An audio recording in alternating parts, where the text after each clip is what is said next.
Olá pessoal, tudo bem com vocês?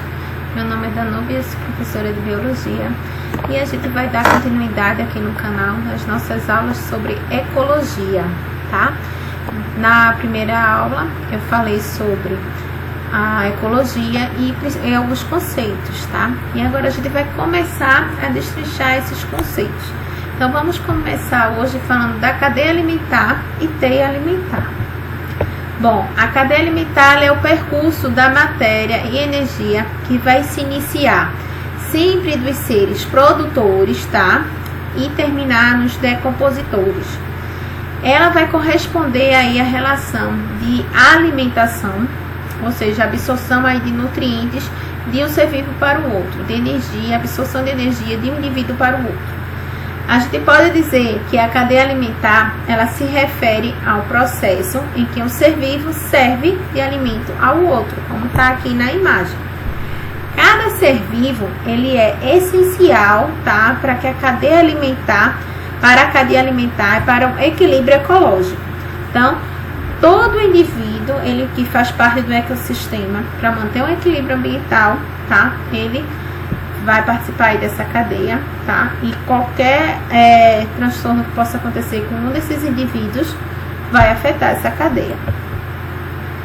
Que é nível trófico da cadeia alimentar? Nada mais é do que a posição em que aquele ser vivo ele se encontra na cadeia alimentar, tá bom? Então esse nível trófico ele pode ser um produtor, um consumidor ou um decompositor, tá? Os produtores, que é a base da cadeia alimentar, sempre vão ser os seres autotróficos, aqueles que produzem seu próprio alimento por meio da fotossíntese, tá? Eles não precisam se alimentar de outro ser vivo, eles vão servir de alimento para os seres heterotróficos, mas eles produzem seu próprio alimento. Então a base energética sempre vai ser maior quantidade aqui nos produtores. É o primeiro nível da cadeia alimentar, tá bom? Numa cadeia alimentar terrestre, vai ser as plantas, e numa cadeia alimentar aquática, vai ser o fitoplâncton. Aqui eu tenho um exemplo de uma cadeia alimentar terrestre, né? O produtor, a plantinha, o gafanhoto, o consumidor primário, e o sapo consumidor secundário. E, por fim, os decompositores. Aqui uma cadeia aquática, certo? Aqui, primeiro nível trófico vai ser as algas, né? Aqui o zooplâncton, o crio, por exemplo, que se alimenta delas.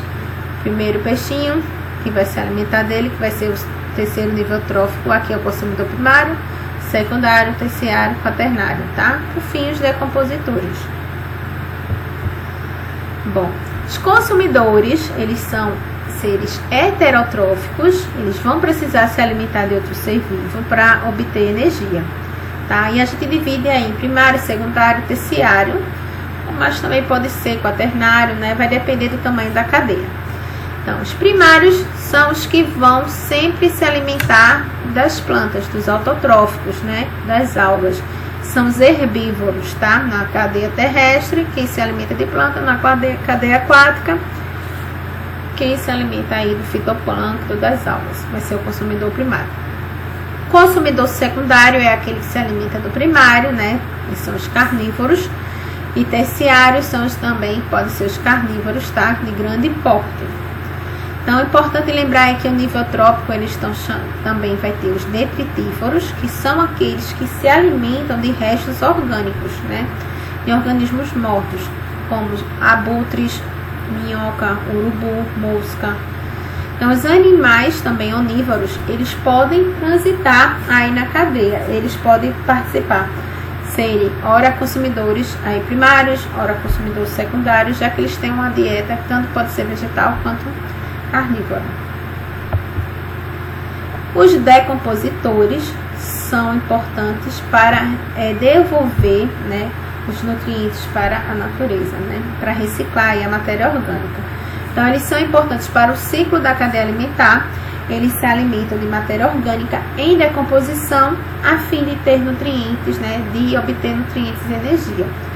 Nesse processo, eles vão transformar a matéria orgânica em inorgânica, devolvendo aí os nutrientes, né, para o solo e devolvendo aí para os produtores, para recomeçar um ciclo.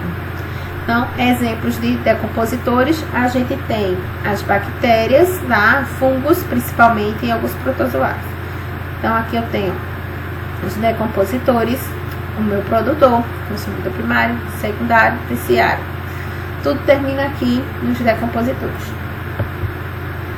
E tem alimentar, vai consistir, tá? É a relação de várias cadeias alimentares se entrelaçando, tá?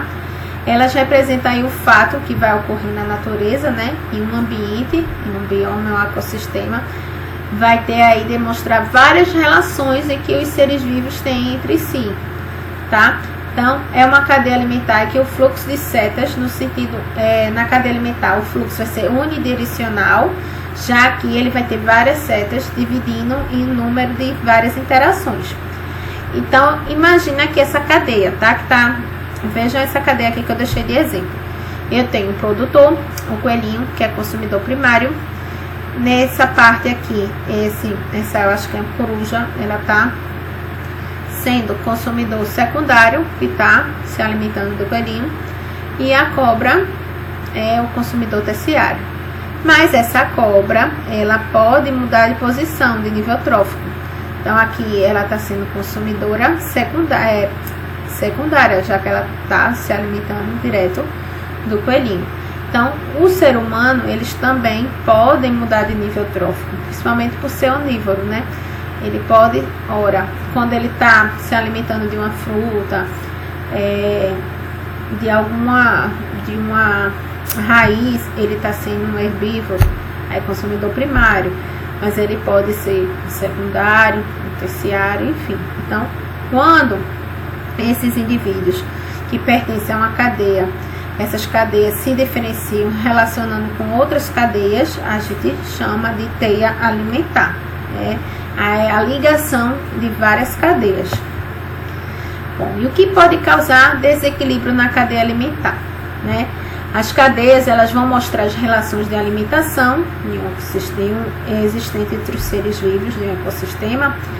Quando uma nova espécie, por exemplo, ela é acrescentada naquele local, ela pode causar um desequilíbrio. Digamos que aquela espécie não tenha predador para ela. Então, ela vai se alimentar, se multiplicar de maneira excessiva, que vai acabar reduzindo aí drasticamente as presas dela. E, por consequência, vai diminuir o alimento para ela e ela também vai acabar deixando de existir ali naquele ambiente. Então, quando você insere um animal que não é daquele ambiente, você pode estar causando um desequilíbrio. E também tem o caso das extinções da espécie, né? Se uma espécie ela deixa de existir, ela fazia parte de todo aquele ciclo da cadeia alimentar, vai deixar de ter aí alimento ou predador para aquele indivíduo, algum daqueles indivíduos da cadeia. Então, isso também vai causar um desequilíbrio. Infelizmente, no nosso país, principalmente no planeta como todo, sempre vai ter espécie em extinção. Mas no nosso país, a gente observa que tem várias espécies de extinção por conta de desmatamento, queimada, caça predatória, né? No caso aí, venda de animais silvestres, tudo isso pode causar a extinção desses animais. Então, vamos cada vez mais ter consciência disso, proteger a nossa fauna, a nossa flora, certo? Ter esses cuidados aí com os nossos animais para preservar a nossa riqueza. Nosso país, ele tem uma biodiversidade imensa, maravilhosa, e a gente tem mais é que preservar isso aí, tá? Bom, eu espero que vocês tenham entendido. Qualquer dúvida, deixa aí nos comentários ou entre em contato comigo, tá bom? Até mais, até a próxima aula. Tchau, tchau.